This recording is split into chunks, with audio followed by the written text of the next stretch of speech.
जीवन हमें एक मौका देता है, इसलिए जब भी सही कॉलेज चुनने का समय आए तो सिर्फ मंगलायतन यूनिवर्सिटी आपके बेहतरीन भविष्य और सर्वांगीण विकास के लिए।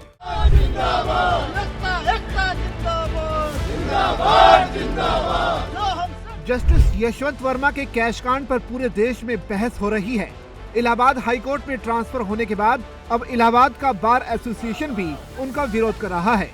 बार एसोसिएशन ने मंगलवार से अनिश्चितकालीन हड़ताल का ऐलान कर दिया है। एक टेंटेड आदमी को अब आप कहते हैं जस्टिस यशवंत वर्मा अभी तो प्रूव नहीं हुआ। जब बात ये हो गई, ये सिविल सर्वेंट तो है नहीं, ये है जज।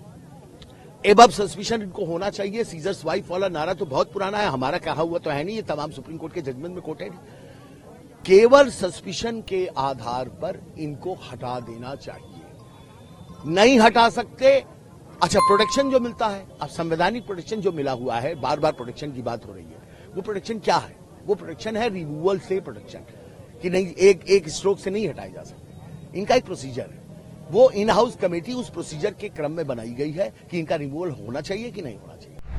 वहीं अब यूपी के नगीना से सांसद और भीम आर्मी चीफ चंद्रशेखर आजाद रावण ने कहा है कि आम जनता जजों को भगवान का दर्जा देती है। अगर वही जज भ्रष्टाचार में लिप्त होंगे तो फिर जनता किस पर भरोसा करेगी। लिहाजा इस मामले की जांच एक स्वतंत्र एजेंसी से कराने की मांग चंद्रशेखर आजाद ने की है। मेरी या किसी एक आदमी की या विपक्ष की चिंता नहीं है, देश की चिंता है। जिस न्यायपालिका को हम लोग आम जनता भगवान का दर्जा देती है, वो उम्मीद करती है कि उनके साथ अगर कोई अन्याय होगा तो उनको न्याय कहां से मिलेगा? न्यायपालिका से। उन्हीं न्यायपालिका के जजों पर अगर इस तरह के जो है एलिगेशन लगते हैं, आरोप लगते हैं, तो उन पर स्पष्टीकरण आना जरूरी है।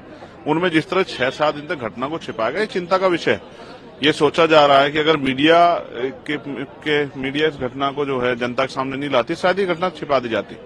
और क्राइम कोई करे, भारतीय कॉन्स्टिट्यूशन ये कहता है कि क्राइम कोई करे, चाहे वो आम आदमी हो, चाहे वो कोई पॉलिटिशियन हो, कोई जज हो, क्राइम होता है और क्राइम की सजा सब लोगों के लिए बराबर है।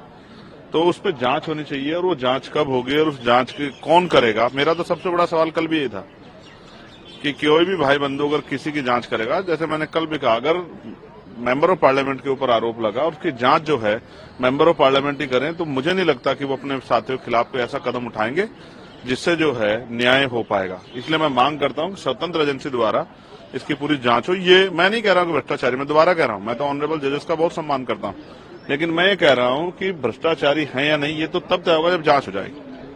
तो हो सकता है कि साजिश का शिकार, हो सकता है वो हाई कोर्ट दिल्ली में जो है वो चीफ जस्टिस बन जाते हैं, उनको रोकने के लिए किया जा रहा है। तो इसकी जांच होनी चाहिए।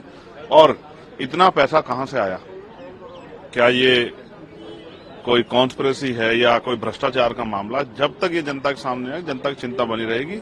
तो मैं honourable chief justice of India से मांग करता हूं कि इसकी जांच कराएं और उनको इधर उधर ट्रांसफर करने के बजाय जब तक ये जांच नहीं होती तब तक उनको जो है उनके किसी भी फैसले पर रोक लगाई जाए। बीते दिनों मीडिया रिपोर्ट्स में दावा किया गया कि दिल्ली हाईकोर्ट के जज जस्टिस यशवंत वर्मा के घर आग लग गई, जिसके बाद आग बुझाने पहुंची फायर ब्रिगेड की टीम को जस्टिस यशवंत वर्मा के घर से 15 करोड़ रुपए कैश मिलने की बात सामने आई।